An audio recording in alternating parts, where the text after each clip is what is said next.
Our site is, yeah, recording locally. Hey, everybody. Good morning. Happy Monday, everybody. I hope everybody's doing well. Welcome back to the Productivity Mastery Podcast. Again, we're starting the week strong with an exceptional guest. And I just want to say I'm so grateful for this podcast because the guests that I'm having are the nicest people ever.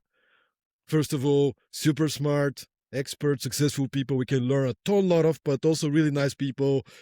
The reason I'm interviewing my guest today is thanks to another guest. By the way, many of the guests on the podcast are recommended by some of the other guests that already came to the podcast, and I'm really grateful to Kat Thorne. Kat, if you're watching us, thanks so much for this introduction.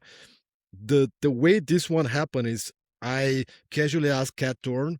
You can go check the episode with her, the lady who's known for positive habits, so you can go check her out. But I asked her, Kat, hey, can you send me some names of people that you'd like me to, you think that I should interview on the podcast? She didn't send me a name. She just made an intro to Chris, which I think means a lot, Chris, which I think means a lot. She didn't even ask me. She was like, talk to this guy and made an intro. And then I started checking Chris out and I bought his book and I'm so grateful to Kat. Chris, you're such a legend, brother. You're such a legend. Honestly, thanks so much for coming to the podcast, and thanks for writing such a practical and valuable book. We'll talk about it as well. How are you feeling on a Monday? I'm good. As we were just saying, man, I've got like 10 hours of sleep in the bank from last night, which is not typical for me. Kat will probably be able to tell you about that one as well, because when I first started working with her, it was in the early stages of the business. We're talking like 4 to 6 hours a night. So yeah, blessed to be able to get a decent night of sleep now and have some stability. But also a major shout out to Kat. Me and her go back a long way. As I say, one of my first ever clients. She's absolutely smashing it.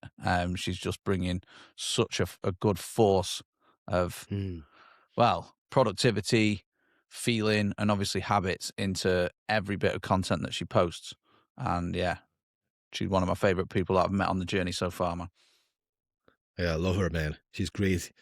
So we put in the title of the episode this phrase, and I want to start from there. You say lifestyle authority brand. What does that actually mean to you? Well, there's 3 layers to that phrase, right? There's lifestyle, there's authority, and there's brand. And what I've done, I mean, I'm a founder of a company called C2C, and we help people, predominantly coaches and consultants, build 6 and 7 figure businesses using content and systems predominantly based around their lifestyle. I find that there are so many experts out there but most of them don't know how to market themselves effectively. You know, they've got the skills to deliver. They're really good coaches, really good speakers, really good consultants, really good at their craft. But they've not got the system or the knowledge a lot of the time to actually acquire clients. So I help them build this process, this business, which it's kind of a working title. It's a bit of a secret title, but we're talking about it now. A lifestyle authority brand, so they can attract clients consistently, but in tune with who they are. And that's without hiring a massive team, without spending loads on ads, and most importantly, without sacrificing the time that's important to them with family or friends. So that's where we start. We start with the lifestyle. You have to engineer, I believe, because I've been there and done it wrong, similar to Kat. You have to engineer the business around your lifestyle. So one of the first exercises I get my clients to do is build this calendar. A lot of people will call it the perfect week. I don't bother with the perfect week because you'll never get a perfect week. I'm like, what do you want your average week to look like? What are the non-negotiables day to day? Forget business. What do you need to go and do the school run, the school pickup? Have you got gym class?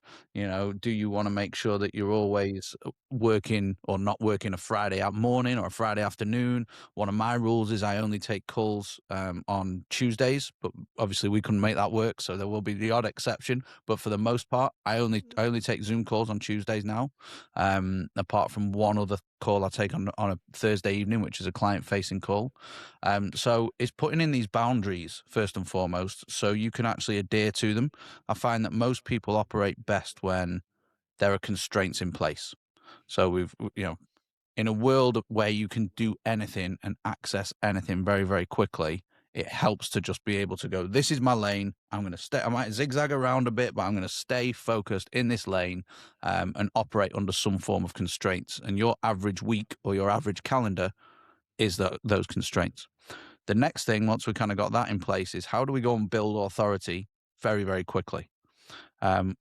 So we have a number of campaigns that we help people put out to their own followers. But essentially, we want, as a service provider, we want proof that we're actually good at what we do. And proof then, as we were kind of mentioning before we hit record, like you need proof that you can deliver on the promise that you set for your potential clients.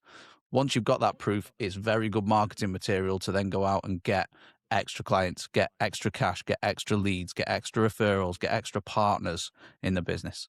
And then once you have enough of that proof and you start putting this stuff out into the ether that's in accordance with your lifestyle and your plans, you have built or are building some form of authority. And then we try and turn that into a brand. And a brand is basically your reputation that sits there when you're not sat there. When, if you and Kat talk about me, that's my brand playing a part and I'm not in the room, which is that big reputational piece, which is what we all want, because that brings work and brings opportunities back in. And if you engineer it this way, you're never going to work with something that isn't an ideal fit for your lifestyle. And that's why it's lifestyle first, authority, get the proof in, win some business, prove to yourself as well as anyone else, and generate authority. The authority then transfers into a brand. What most people will do is try and build brand first. And it's exactly what I did. I'll try and look good before working out if it's actually, one, what I wanted, and two, if it fit in with my lifestyle. So they'll piss around on Canva, or they'll spend ages doing these things and posting content on LinkedIn without a plan. It's like, no. We go back to the plan. We make sure it fits with us. We get proof to ourselves and that we're actually good and that this is what we want to do. And then finally, the brand will build itself if you do the first two things right. Yeah, I love that in your book, because the book is called Content to Clients. And I initially thought you're going to start with the content.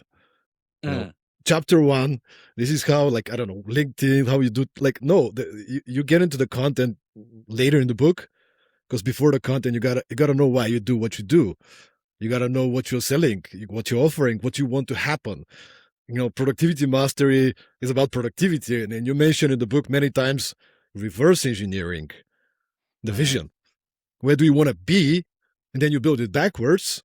And all content, public speaking, podcast, whatever you do for your brand, it has to be connected with a vision. You reverse engineer it so you can achieve this vision, not the other way around. Yep. Massively.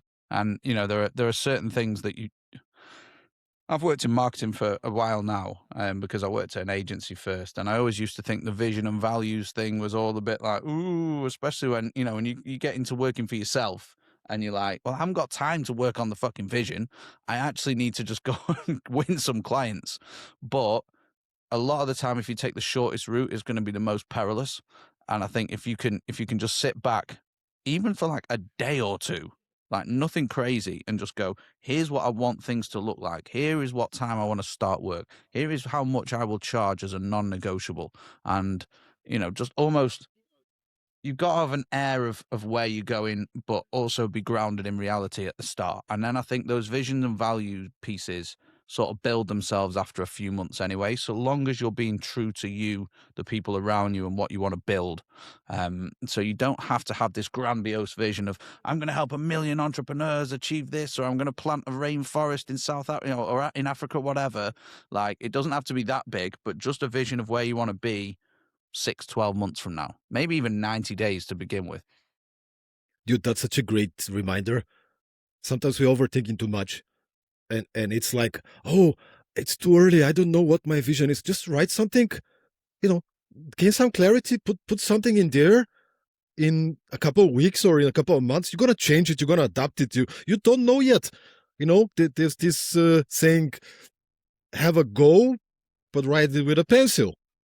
And it's like Mm. it's a never-ending process of refining, retuning, and at some points it gets more and more clear, but you need to have a clear idea when you start, at least initially. What would be your recommendation for somebody who's listening to us right now? They've never been conscious about building their personal brand. They've never been consciously spending effort to create content and to build a brand. Like what's be the first steps for them? I think we kind of covered it, man, but it would be like it has to come back to the why you're building a personal brand. And if you're a solopreneur of some description, or you work for yourself, or you're trying to land clients, I think going online with content is one of the smartest things you can do. You've got two ways in which you can communicate with people, essentially, right? You've got one to one, which is me and you having a phone call or texting each other, or you've got one to many, which is me blasting emails to people, putting out content, maybe paying for ads. Um, I think the best route is a mixture of both. However, what most people will do is only go down the one to many or the content route because, oh, it's more scalable and I need to make sure that I can hit as many people as possible. And then if I do that, everyone will come to me and it'll be nice and easy. And at the start, that can work really, really well because you've got a group of people who you're connected with who might have some opportunities for you. And you get a lot of introductions, a lot of referrals, things like that. But that's going to dry up pretty quickly. So what we need to do is also make sure we've got the one-to-one in place, like the one-to-one communication, whether that's through DMs, voice notes, whether it's through sending emails, whether it's through cold calls, warm calls, whatever, and having a balance of those two things.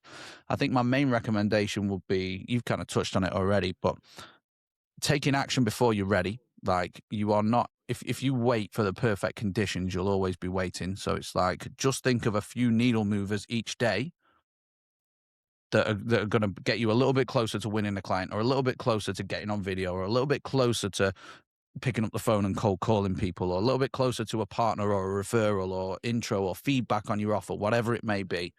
And the other thing is, well, there's a lot of other things to be fair, but is getting out of your own way is the biggest thing. I see, because we've worked with hundreds of clients now, I see the biggest stalling point is literally people going, oh, it's not quite right. So I'm just going to cast my power to this. They call it the when then fallacy. When this happens, then I'll do it. So when I land another client, then I'll invest in myself. Or when I, you know, when Monday happens, then I'll go to the gym, or whatever it may be, right? And that all that means is you're giving all the power to the Monday. When actual fact, you're the one that's got the power already, so you can just choose to do it now. And I find like a lot of people don't do that because they kind of like feeling powerless. They almost want to be like stuck in the middle, not willing to take full ownership. And the reason for that is if they try to own it and it fails, it's their fault. If they don't try to own it and it doesn't fail, oh well, I tried. It wasn't, but it wasn't all me. It was Monday's fault, or it was the market's fault. And just full extreme ownership from the start is massive. Just accepting full responsibility, because you can point your finger at the algorithm or the market or the economy, or you can just turn the finger around and go, right, it's on me, motherfucker. I'm the one that needs to do this, and just own it from the get-go. Like, we all have like a certain amount of time each day that we can dedicate to building a business, whether it's at half an hour or whether it's 12 hours. And during that time period, you get to decide what your actions are. And you can decide whether you go and piss around on Canva and make yourself a nice logo, or you could go, I've got 1 hour today. I'm going to ring as many people as I possibly can and tell them I'm doing this new thing. Who do you know that might be interested? Intro me now. And it's that level of like, we're all guilty of it, right? We're all guilty of just doing that. Oh, I'll just build this thing, or I'll make this look nice. Or we can just go, I need to take the action right now. It doesn't matter if I fail because I've got another hour tomorrow. We had a great guy on the podcast a few years ago, Jay Papasan, the co-author of a book called The One Thing. Oh, right, yeah. Yeah, so the one thing is based around a simple question. What's the one thing I can do such that by doing it, everything else is easier or unnecessary? So I've heard what's the that one thing quote I can loads. do about sales such that by doing it, everything is easy or necessary? or whatever it is you want to do. I mean, the Canva post, 5 hours to do the Canva versus 5 hours of calling people. I mean, there's a big difference. And by the way, on the overthinking piece, man, I was reading your book and I just love a quote that you included there. If you think you might be overthinking it, you are. I just If love you've it, even man. got time to think about it, then yeah, you are. I love it, and I want to share a personal story. When I decided to embark on this journey, at the time I was a video producer, movie producer, and I Oh, nice. decided I want to be a coach, I want to be a consultant, I want to be a speaker. I did my a coaching academy in London, so I gained some confidence. I started having some customers, but I was afraid to talk about it. And back in the day, Facebook was big, so I would create this page, Facebook page, not a personal profile, page with my name, but I wouldn't publish it, man. It was just a draft for 6 months because I was so afraid. I was like, people will think I'm such a like who is this guy to make a page about himself? Like people will think I'm just some kind of a phony guy, just self-centered. Why should I even publish it? And it took me 6 months to finally click publish, make my first post, and then slowly I built this confidence and gained this confidence, and it didn't really hurt. People actually liked it. Yeah. They started cheering for me. Some people saw me. They invited me to do speaking event somewhere and coaching. I mean, it started to build up from there, and I gained this confidence. But over the years, I've seen many people struggling with different excuses. Do you find the same? And what are some of the biggest limiting beliefs people have when it comes to becoming public and creating content? Well, the reason I feel so passionate about stuff like this is because I've kind of got a similar story to you, man, where it's like I was publishing faceless content because I didn't want not even my name in it. Like, because I had this thought, like, some people are going to look at me and go, who is he trying to be? Is he trying to be the next Stephen Bartlett or something like that? I was like, I've not got the creds. And I think it's a wave of imposter syndrome.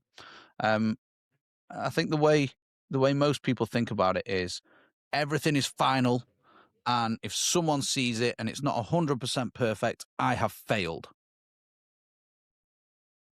And it's just simply not the truth. In fact, if anything's perfect, I think most people now will distrust it and just be like, ugh. So the great age that we're in now, and this is where I think the lifestyle authority brand really is going to start to play a piece, is because everything is so AI heavy, everything is so polished and optimized and perfect that people, even 6 months ago, were really starting to get fed up with that shit.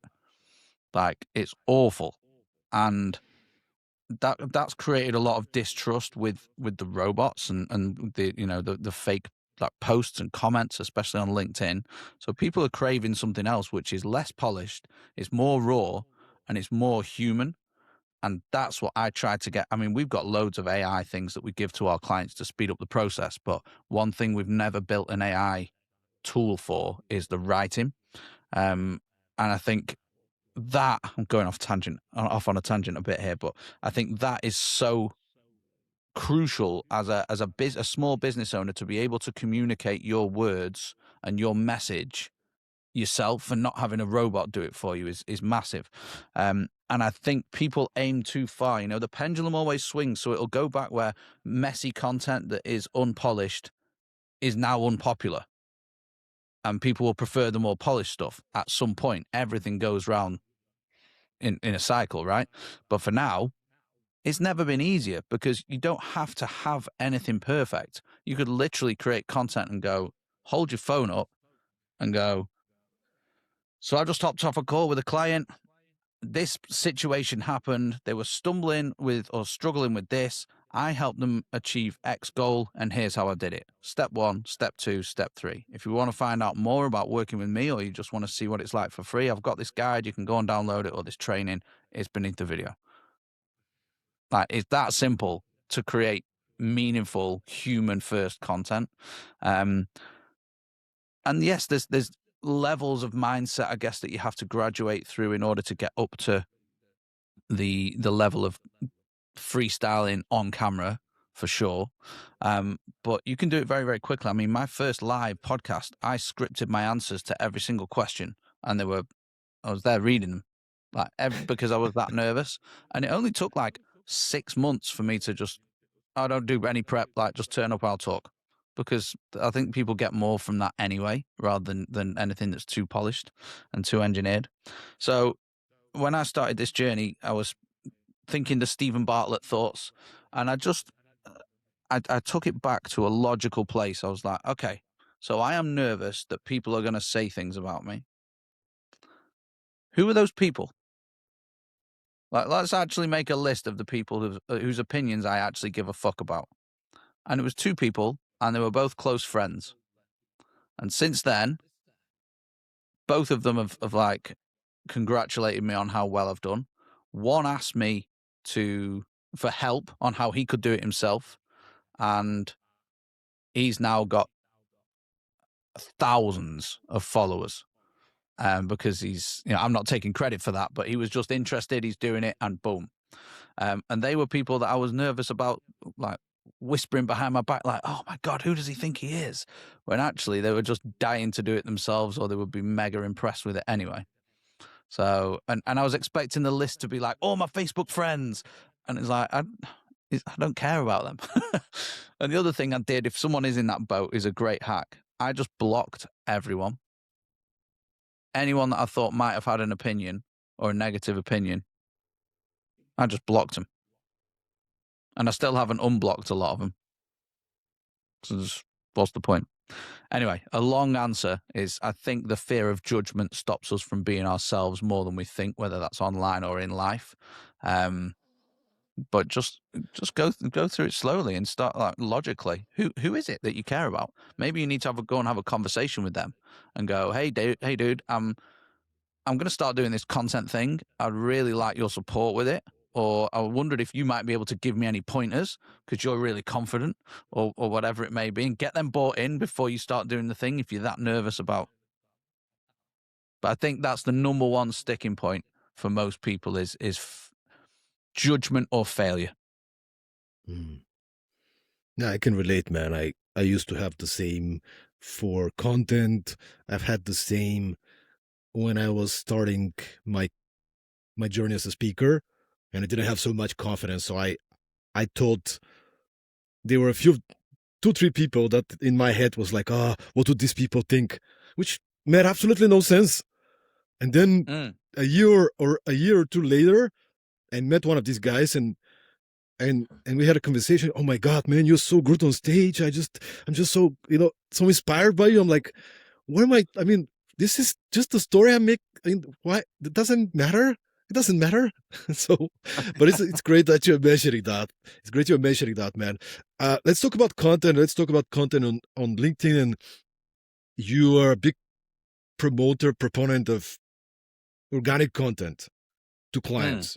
And I think, and you've generated millions through your own structure and frameworks. And I think a lot of people cannot comprehend how can you, through organic content, actually build a real business. Can you give us some more, maybe like an example of practically how can you turn organic content into business? Yeah, sure. So if you think of a journey, how someone would discover you and then buy from you, that could be 3 days, that could be 3 years. So I think the expectation setting and the time horizon is a key thing to point out before we go in any further. Like, this stuff doesn't just always work overnight.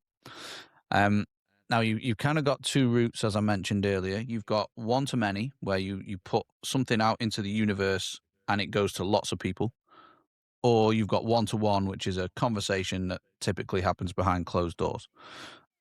In an ideal sort of organic content scenario, you would do both. So you would still have some form of conversations happening one to one, but we're going to talk about the one to many content, which again I think is like it's important to note that content on its own, when it's not backed up with conversations and creating opportunities privately, is going to take a lot less. It's going to take a lot longer, sorry, a lot longer time. So you've got different types of content, and I always like to again bring it back to the plan. So what's the intent and what's the objective of the content? So most people are putting out content to only sell. That's it. Um, and they're always putting book a call, my doors are open, buy from me, whatever, which can work and it does serve a place. But if that's all you post, you're going to struggle because people are going to zone out very, very quickly. So we need to bring other content into the mix. And we go back to that journey, right? So we've got certain type of content that will attract people and bring them into your world. Then we've got content for the middle, if we say, like the middle of the funnel, which is like trust building content. So I've had a call with you or you've read my book. Well, maybe the book might not be a good example. You've followed me on LinkedIn. You see I have a book. That book is a big trust building piece.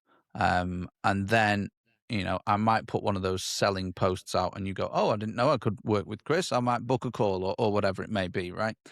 I think they're the three extremes. So I call it capture, trust, convert. We've got certain actions that will capture attention. Then we've got certain actions that build trust with existing attention. And then we've got certain actions that once people trust us, we can convert them into clients or leads or opportunities or whatever it may be. So it's firstly being aware of the intention and the journey that we're trying to take people on, and then it's understanding that we need a different balance between these three things. So if I wanted to capture attention, I may use something. Well, I always coin it as a universal topic, so something that everyone can relate to in our field. So a very wide topic, but a very specific and polarizing potentially opinion on that topic. So I got a hand tattoo and I spoke about how I was told in my workplace, if you get a hand tattoo, you'll never progress with your job, yada, yada, yada here. And I quit and I started working for myself. And guess what? I've got a cool boss and he let me have a hand tattoo. So I got a hand tattoo because I am the boss now. And that type of stuff, people have really pissy opinions about tattoos, good or bad. So I put that out into the world, and that post exploded. It brought me a load of new followers who obviously liked my thought process and my values and my approach towards the workplace and tattoos. Cool. They're through the first layer. Then trust building content is very simple for me. I literally just live my life on put as much of it out into the world as I possibly can on LinkedIn, and onto the various platforms. So this happens. I tell a story about it. Here's the next step. And for all of this, it's worth noting I like to have a 4P system. So every single post I put will tick at least one of these boxes. So it'll be personal content, which is literally just about me and my life and the hand tattoo and the family and the sports, the hobbies, like eating food, whatever, values, stories, failures, that kind of thing. Then we've got problem-based content, which is basically business content. It's this problem happened, I solved it, I'm trying to solve it, or I helped someone else solve it, or here's a framework that you can use to solve it. Then we've got proof content, which is me going, hey, I helped Kat Thorne hit her first ever 10K month. And here is an interview of her saying how amazing I am. And then the final thing is the promo, let's sell type content. And those four buckets will fit at every one of the stages as well. So with any of them, I can capture new attention, I can build trust, or I can convert people into a lead or an opportunity or a client. And it's So these understanding that three, it takes mm, it takes those things, like it takes a lot of work to get someone from not knowing who you are to buy in. these three that you mentioned, do you have any kind of a proportion in terms of what percentage do you focus on each of those three? Good question. For the majority, I don't really try and go viral and capture new attention. That kind of happens on its own. Specifically on LinkedIn, I just make sure I connect with 20 ideal clients every single day. So people that look good on paper, I'll connect with 20 of them, and I just keep topping up the audience that way. For the most part, I just focus on the middle of the funnel. So the trust building content, and then occasionally I'm talking like once a week, maybe 3 times a month, I'll do a selling post. So I'll still mention my offer, I'll still mention C2C and all the other posts, but when a direct selling post will probably, I don't know, it's like 5 to 10%, let's say, of what I do. Um, the reason is I feel most people are always trying to generate new attention. So they're trying to go viral and get as many likes and stuff as they can, or they're always trying to sell and they forget that people will not buy. People won't give you money unless they trust you. So I just bounce around in that middle bit as much as I can with different perspectives, different stories, different proof points, different failures, different successes, very like contrarian takes as well. And that whole blend seems to work really well. We have to remember it's backed up though. There's content and there's conversations. So we're also having conversations at the same time. Do you mix them up sometimes on purpose, or you want to distinguish them? Like now is a trust building post, a lot of value. Then another post is going to be purely selling your course or one to one or whatever. Do you kind of mix them up? I see a lot of people will say something, value creation post, a lot of with practical ideas, and then a call to action at the end. By the way, I have a course that, or you prefer Oh to yeah, be I'll more mishmash. Yeah, I don't okay. care. And sometimes I'll be like, our doors are open for C2C at the moment, so a post that goes out will be specifically about C2C. It will be about selling, or converting. However, I will still write a story of me taking my daughter swimming and then go, by the way, I'm running a masterclass on Wednesday. Do you want to come to it? Like, I will Mm, mix mm. mash everything because there's no rules. And that's another thing I think that holds people back. I'm not doing this properly because I don't know the rules. And it's like, well, you get to create the rules. It's your LinkedIn page. It's your business. It's your time. You can charge what you want. When you can work what you want. You can say what you want. You can disqualify people you don't want to work with. Like there are so many different rules that everything's a test. I just treat myself like some mad scientist, just going around and conducting all these crazy experiments. If something happens and works with one of them, I'll be like, oh, I'll spend a bit more time over there. If it doesn't work, I don't start crying about it. I'll just try something else. And I think that's how business works, right? That's like how entrepreneurs should be. Like everything's a test. Oh my God, one of the tests worked. Let's put a bit more time and effort into doing stuff similar to that. Yeah, same here, man. I think you gotta test things out, and the algorithm is changing all the time. The Oh, preferences of people, your own offerings are changing, but like having in mind, you have to be a value creator. You have to be a giver because most people are selling. For the most part, if you're generating a lot of value, you mentioned the Gary V's book in your book, jab, jab, jab, right hook, like which is, I mean, generate a lot of value, and then eventually you ask for whatever. Hey, by the way, I have a course, you guys know anybody who can join here, which is mm, makes a lot of sense. And on the one side is the content creation, and I love frameworks, by the way. One of the reasons I love your book is because I love frameworks and it's full of frameworks. So you have yeah. the 4C workflow. If you can lead us through the 4C workflow, I think it's a really good way to remember the things that matter. Yeah, yeah, I'm a massive fan of frameworks, man. It's like, how can you shortcut the thinking and make the process memorable? Well, it's like just turn it into 3 to 5 steps, give it a name, and then anytime anyone asks you about it or you need to do it, it's oh, it's the 4C workflow. You just boom, boom, boom, boom, boom, done. So yeah, my 4C workflow is very, very simple. It's posting content. Well, it's content, connections, comments, and conversations. That's how you're going to maximize LinkedIn. Um, is also collabs and communities. So collabing with other people and going and speaking in front of other communities, but we'll park them. This is like your daily approach or my daily approach to LinkedIn. So sending a certain number of targeted connection requests, posting a piece of content, minimum one a day. I might even start doing 3 or 4 a day soon just for the fun of it because it started to become quite easy for me just to create content. So yeah, you're adding connections, you're posting content, you are commenting on relevant like people's content as well, and then you're having conversations. And conversations is the big one we kind of not touched on, but that is either on LinkedIn or off LinkedIn, depending on where you're most likely to meet your target market. And I think this 4C workflow just kind of works with anything, right?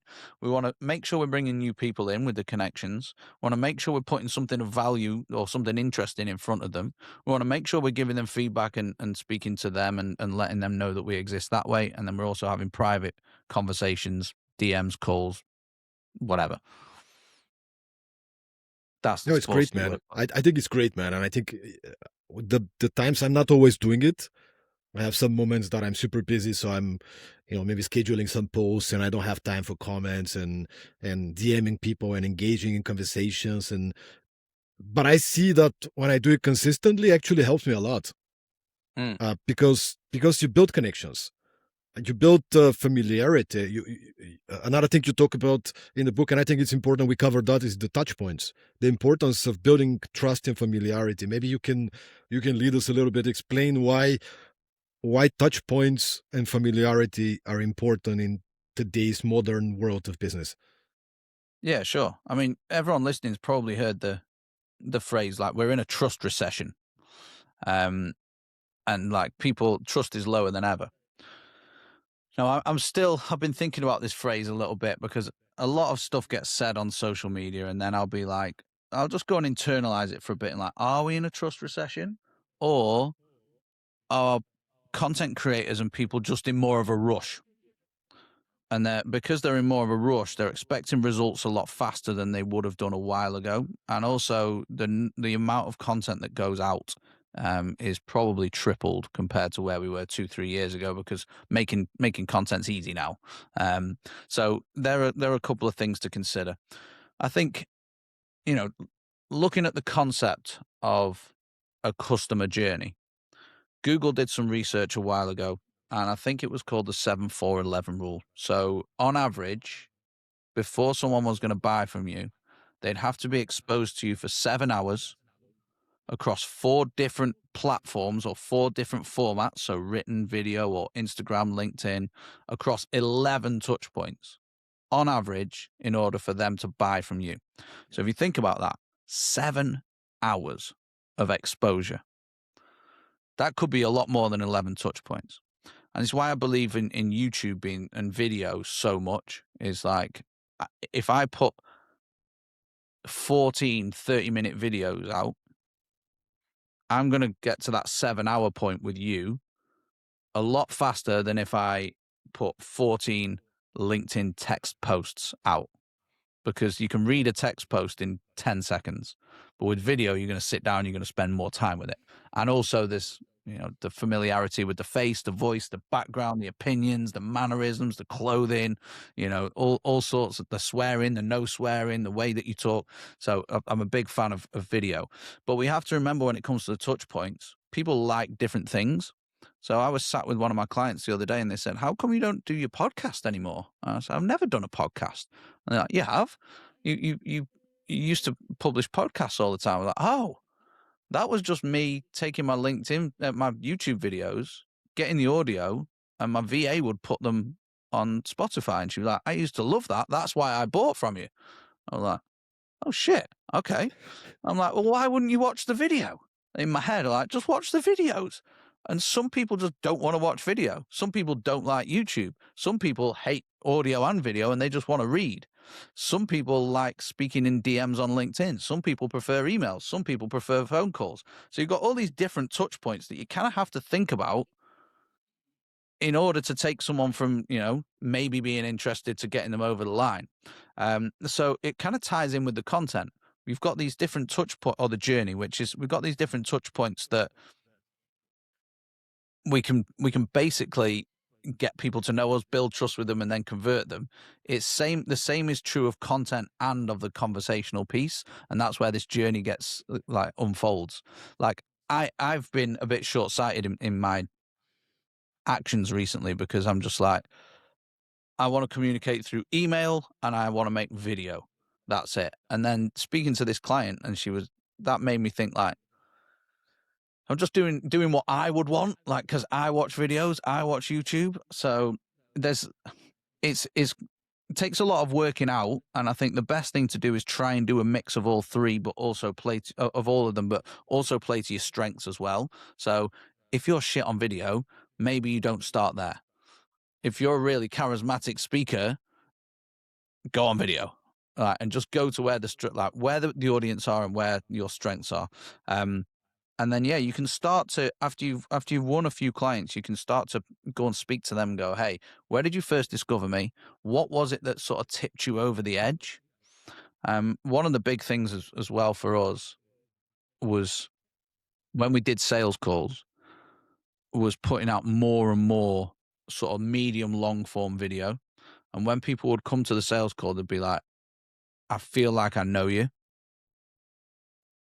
Or I'm seeing you on video everywhere. I'm like, fucking good. Like, that means it's working. We had a couple of people turn up. One woman had a credit card in her hand, like, I don't care how much it is. I've seen you everywhere. I just want to work with you. And you're like, right, the marketing is working. So the aim of all of this, everything we've spoken about, whether it's content, whether it's conversations, whether it's one-to-one, whether it's one-to-many, is to try and collapse or increase and speed up those condense is the word I'm looking for. Try to condense those 7 hours across a few different touch points as quickly as you can. And if someone listens to this, let's say we're going for an hour, that's an hour out of the 7 done.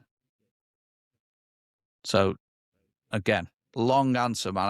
I give long answers, sorry, but you probably guessed by now. But yeah, a long answer breaking down what I think the importance of touch points, and also the importance of give yourself time. It takes a while. People don't just buy like that a lot of the time. Yeah, and we're coming back to its efficiency and productivity, brother.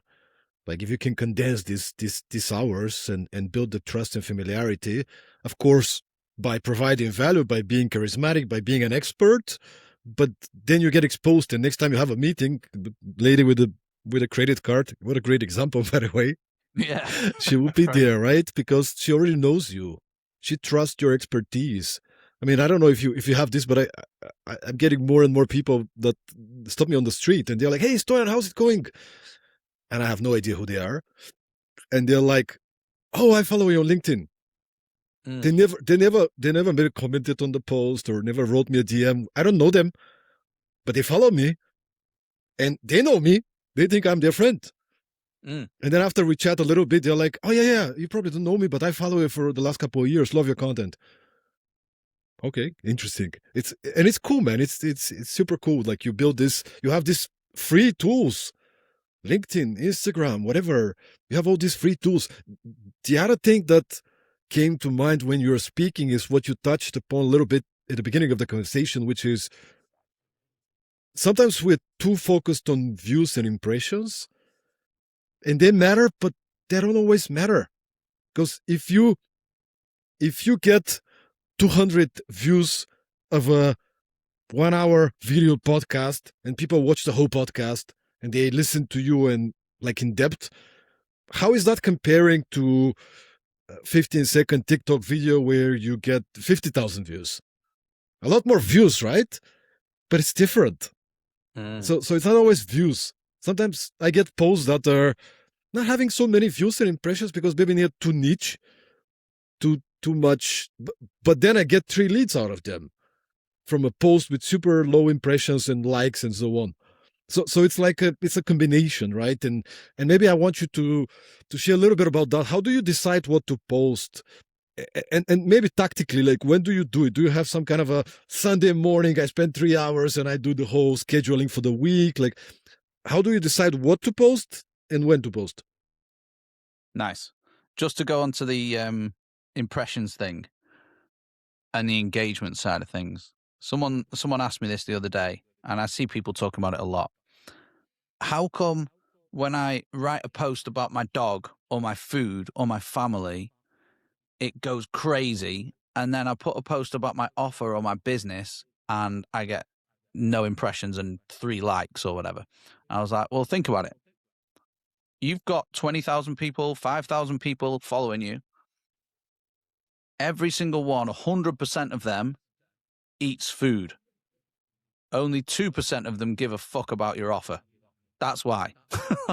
It's common. I don't know how people can't like comprehend that because I see so many people moaning about it. If it's a common topic that people genuinely have interest in, then they're going to be interested. If it's about you and selling and asking people for money or time, they won't care. So that's how I kind of distinguish it.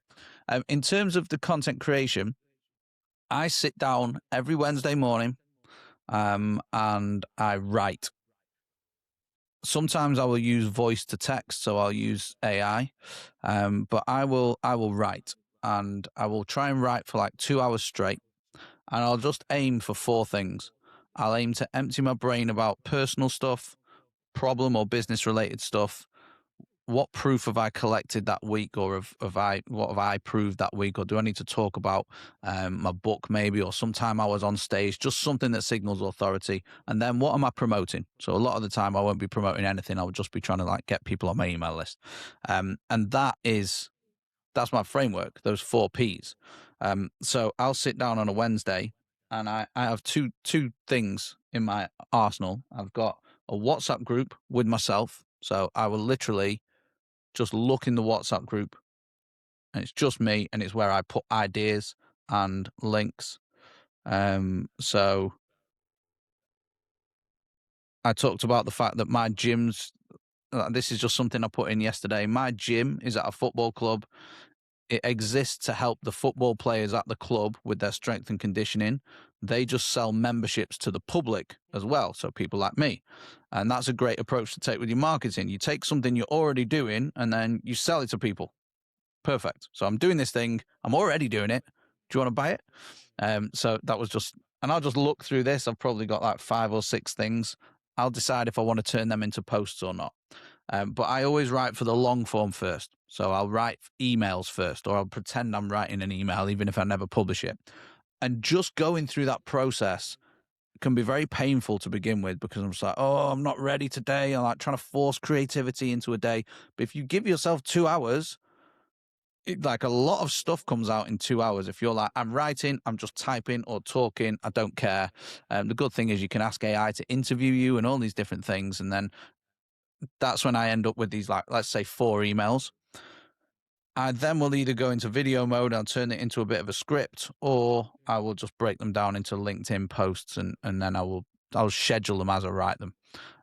However, I've started to notice a lot. So I have a post that goes out every single day on LinkedIn, 6:30 in the morning, UK time. That's what I write. But a lot of the time when I create posts on the fly, on the toilet, or when I'm walking, or when I'm at the gym or whatever, the posts that I think of like that, I will just publish those on LinkedIn as well now, and they seem to do a lot better than the standard sort of posts that I post. So I think I've got a friend, Katie, who treats LinkedIn like it's Twitter, and she will post 4 or 5 times a day. Sometimes it's just singular sentences. Um, I think that's the way that we're heading, because everyone's going into these long, polished, perfect posts where actually it's like raw thoughts. Just drop them in, give a fuck. Boom, next one. Boom, boom. Don't care if it works or not. And one of them was going to work.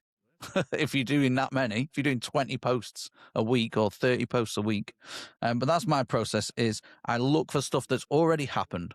I call it the reverse delivery method. So if I had a call with you, you were struggling with what to say in the DMs, I'd help you solve that problem on the call.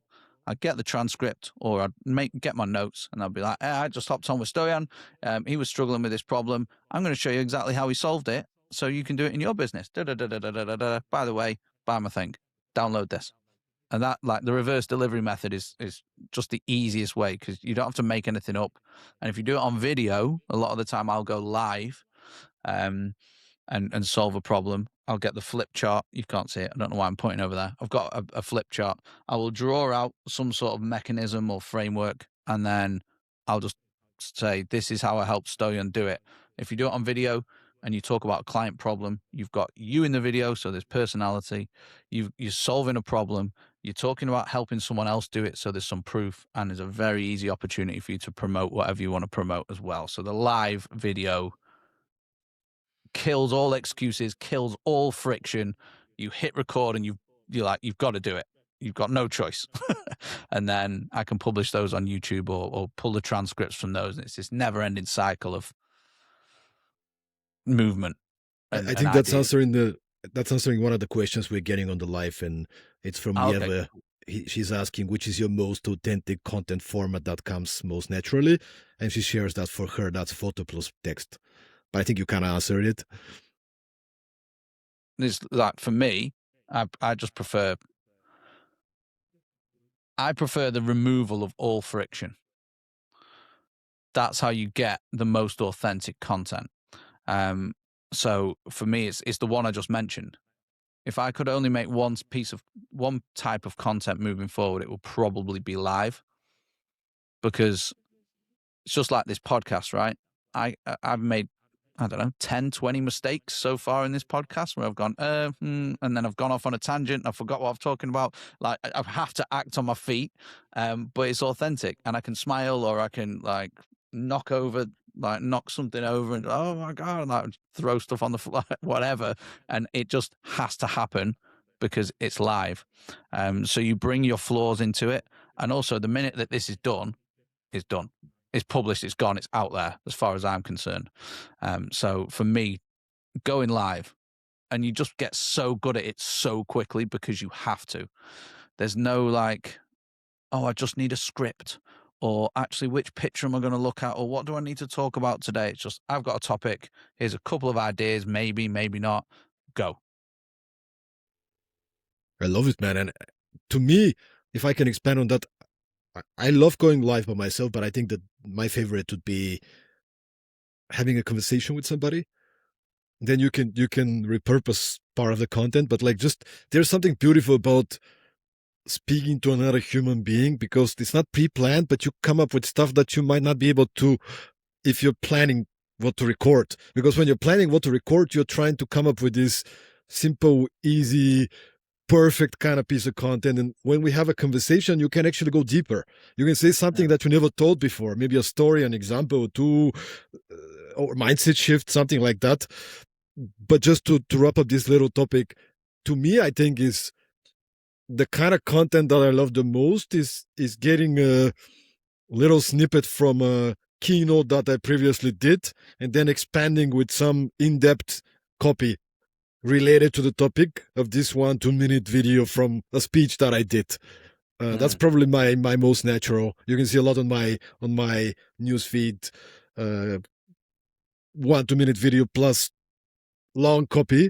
And just like you said before, sometimes I'm in a conference and I just like, hey guys, I'm in this place, 3 lines of think, and it gets a lot more engagement than the post that I spent an hour and a half writing the copy of. And it's like, It's crazy, isn't it? It's so annoying. It's so annoying. But that's it. I think like when you create a frictionless post, so when you just turn up and go live or whatever, I think it's very, the emotional attachment you have to that particular piece of content is very low. But if you've taken 2 hours to write this thing or like produce this video and it flops, you feel a bit broken inside sometimes. So yeah, the frictionless content for me is the best, like live video and posts that you can write on the toilet. There's no friction there, right? I hope. This is a great one, man. The post that you can write on the toilet. It's a LinkedIn post. By the way, it's a LinkedIn post. Like for example, right? People always, I think, and I had the same.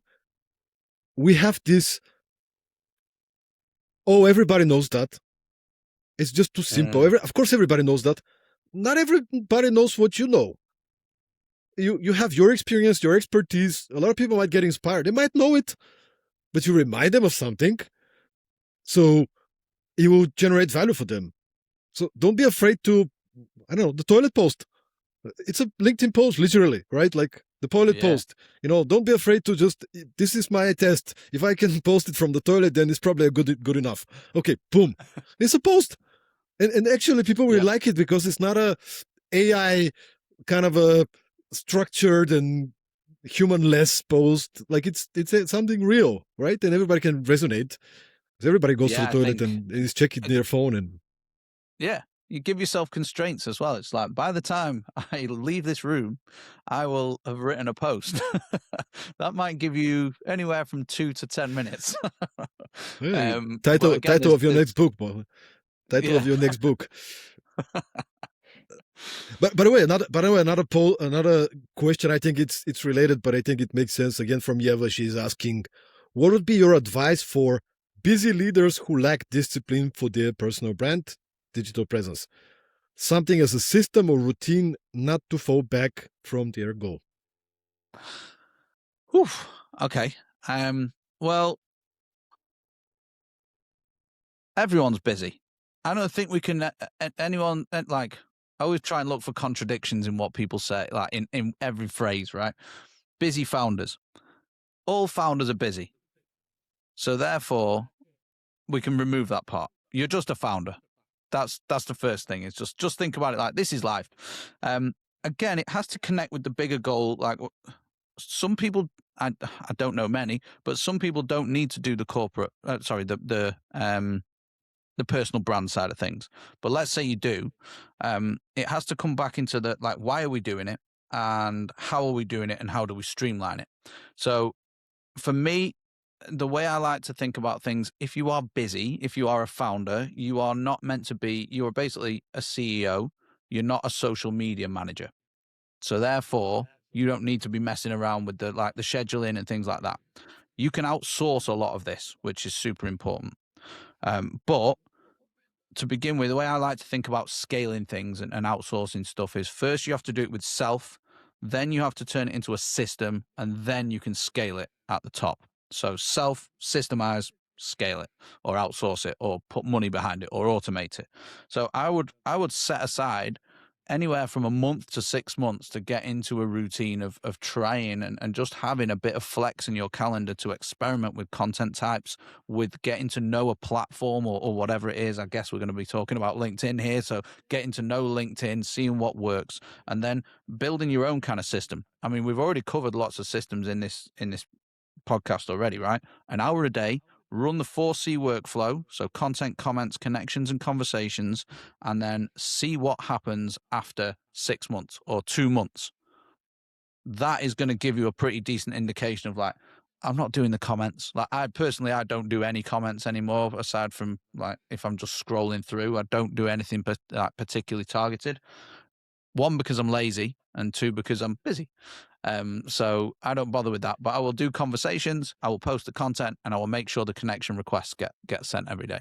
And I recommend an hour as early on as you can in your day, when I think the best time is when people are starting to wake up or starting work in the location of your target market. So most of our people are UK or Western Europe. Therefore 6:30 a.m. to like 10 a.m. is probably a good time for me to do it, there or thereabouts. So I put my content out as early as possible. I will send the connection requests whenever I first sit at my computer, and then I'll chip away at the other bits as and when. So yeah, I think just like anything, right? If you want to achieve something, you have to make time. You have to choose to do it. And in some cases, that's at the cost of something else. So you may have to sacrifice an hour sleep. You may have to sacrifice the hour walk that you go on every day, or move it around and go to bed earlier, or do the walk at lunchtime. Or you might have to get a walking treadmill that you put under your desk so you can do LinkedIn and walk at the same time, whatever it may be. So yeah, it's looking at the sacrifice. If you want to call it a sacrifice, that might not be the right word. But you've got to put an hour in minimum. Some people will be on there for 4 hours, but put an hour in minimum and stick to it for a sustained period of time to see if it fucking works or not. And then you've Great, got a man. system. Then you can outsource it. Love it. Love it, man. And where do you stand? There's, I want to say two schools of thought, but there's two maybe different kind of opinions, sort of advice out there. One is you got to stay in your niche. Like when you're posting, commenting, like what is your topic of expertise?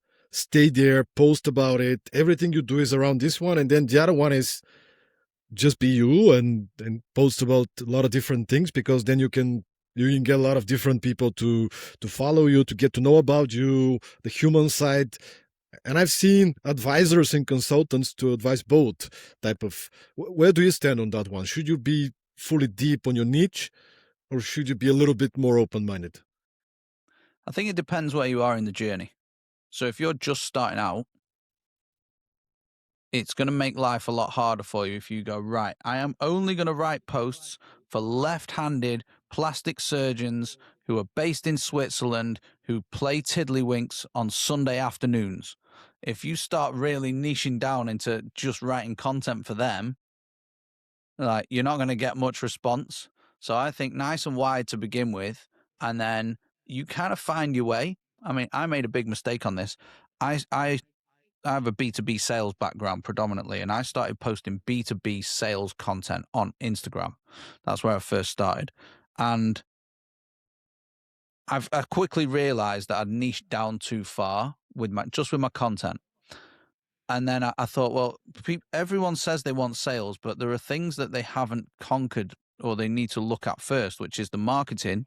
But also before that comes the offer, the mindset, the setup, the journey that they want to go on, the time, that kind of thing. So I included all those other things too. So instead of just sales, we've got offer, marketing, sales, delivery. And then I went a bit wider, and that's when I started getting some recognition because I was talking about things that weren't directly correlated. And don't forget, right, we've got like overlap. So I still help people with sales, but there are loads of overlapping topics that I can still talk about. The answer is there is no answer, and it's just a case of testing. Everything depends on what you want and what the market wants. But I think the thing with content is you put out a lot of content very quickly, the market will tell you what is quality. That's a line I heard. I flew over to Alex Hormozzi's headquarters for like How was a it, two man? day. How was it? Yeah, it was sick, man. It was good. It was good. How I many really people were enjoyed. you? How many people were you guys there? It was just me. I went on my own. Oh, Um, really, man? You yeah, got. so it's I know we're kind 100%. of running out of time, but you got to tell me about this experience, man. Yeah, it was cool. So obviously I followed Hormozy for a while, and Oh, that's okay. I just saw that there were spots to this workshop that they run. I think it's called the Scaling Workshop. So have a call. I was like, I'll have a call. Yeah, had a call. And it was 5K to fly over for 2 days. And I said to my wife, we're going to Vegas. It was very close to my birthday. And yeah, you rock up and you have different presentations from the different leaders in the business, and then a couple of presentations from Alex and Layla, Q&As and presentations. This is 2 years ago, so I don't know if they still do it like this now. But I got the chance to have a really good chat with Layla as well, which was ace. But all these different leaders come in different areas of the business, whether that's marketing, client success, brand, content, and they do presentations, and they also did little focus keynote groups as well. And Caleb Ralston, who was the head of brand for the Hormozes at the time, said something that stuck with me for a while. And that was kind of what I just said there. He said, someone said something about should we focus on the quality of our content and get everything really nice, or should we focus on just getting quantity out there? And he was like, at the start, quantity, because quantity creates quality. So the more reps that you do something, the better you get at it. But it's also like you need as many hits or many shots on goal as possible for your audience to determine and tell you through feedback, this is quality. And you only get that when you have enough quantity. There's the story, I think it might have been Hormozy who told this story, but there's a story of the two pottery classes. So one teacher, one pottery teacher over a term divided his class into two. And he said, right, group A, you are going to focus on making one perfect vase or piece of pottery. Group B, you're going to focus on making as fucking many pieces of pottery or as many vases as you possibly can. And then they got the results at the end. Obviously, this group were just getting everything right. This group were like, boom, boom. Turned out that group B had the better vases by the end of doing so many reps. So post 5 times, post 100 times every day, 5 times an hour, and then you'll get there faster. No, I'm joking, but it says a lot, right? When you think about it like that, it's like, oh, if I just do something more, I'll get better at it. No, And but that was sometimes we're one of the big overthinking, man. We're overthinking. Oh my God, if I post something that's not perfect, what do people think?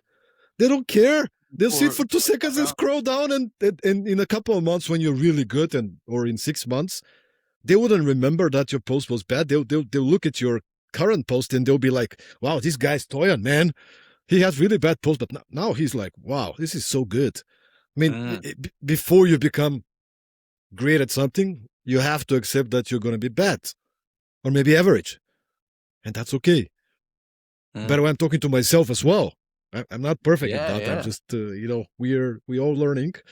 But cool, brother. Hey, look, we have a final question, which I think is a good way to complete this journey, this podcast. Um, Yev is asking, what does success mean to you?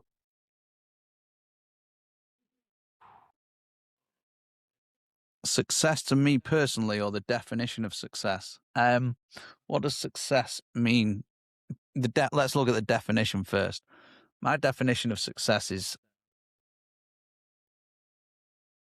it's do how you spend your time. If we had to put it into like, what do you want to spend your time doing? Are you doing that? Yes, you're successful. I don't know that I can't get down any more than that. That might sound like a bit of a cop out. There's no philosophical answer, but how are you spending your days for the most part? Because there's always going to be some shit, but for the most part, are you spending your days how you want to spend them? No. Okay, well maybe you need to change something. Like, are you fulfilled? Do you feel happy day to day, or do you go to bed with loads of things weighing down on your shoulders and like, oh, like I'm nervous about this, I feel bad about this, feel guilty, feel regret? Then maybe I would say that you are not successful yet. But if you can honestly say for 80% of the time that you are awake, you are happy with what you're doing, you're already successful.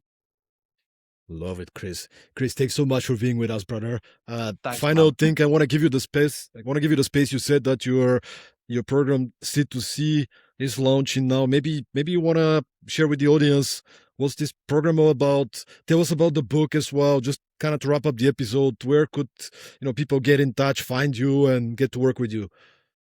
Sure, man. Thank you. I appreciate that. So I have a book which you can go and buy.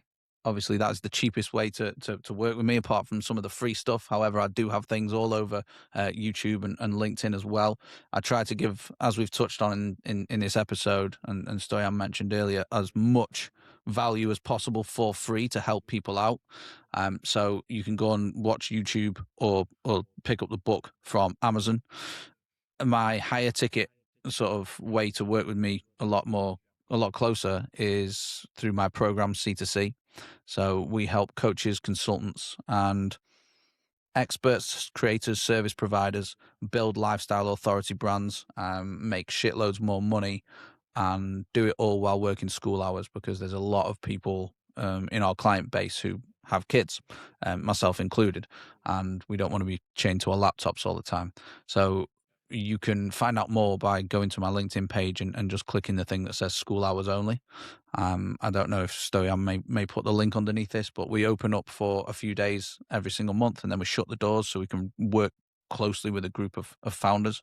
The first thing we look at, we kind of been through it, is the calendar, the offer. Then we look at the marketing through content and conversations, and then the sales process.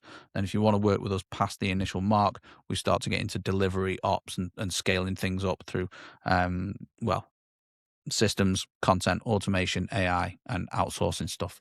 A lot of the time, it's actually helping people get rid of stuff that isn't serving them, which we've kind of touched on in this episode. So that's one of the first things we do, is get really tight on the calendar and like, what do you want your average week to look like? How do you want to be successful in your week? What does success look like day to day? Just to tie it back round. So if that's of any interest, you can DM me or hit the LinkedIn profile. You heard the man, everybody. Make sure to get the book. I got a copy. It's really good. It's practical. It's filled with examples and frameworks and structures. If that resonates, make sure to subscribe and to join Chris's program, C2C. Find it on his LinkedIn. Follow the guy, by the way. He's posting a lot of content. Follow him on YouTube and LinkedIn. Chris, thanks so much for being with us. And to everybody who's made it to the end of the episode, thank you so much. We appreciate your attention, first of all. If you enjoyed this episode, well, make sure to subscribe to the Productivity Mastery Podcast, more than 230 episodes. Find it on your favorite platforms, Spotify, YouTube, Apple Podcasts, or just follow me on LinkedIn when we are doing these lives. And yeah, thanks so much, guys. Have a nice week, and let's keep performing. Thanks. Let's go. Cheers, guys.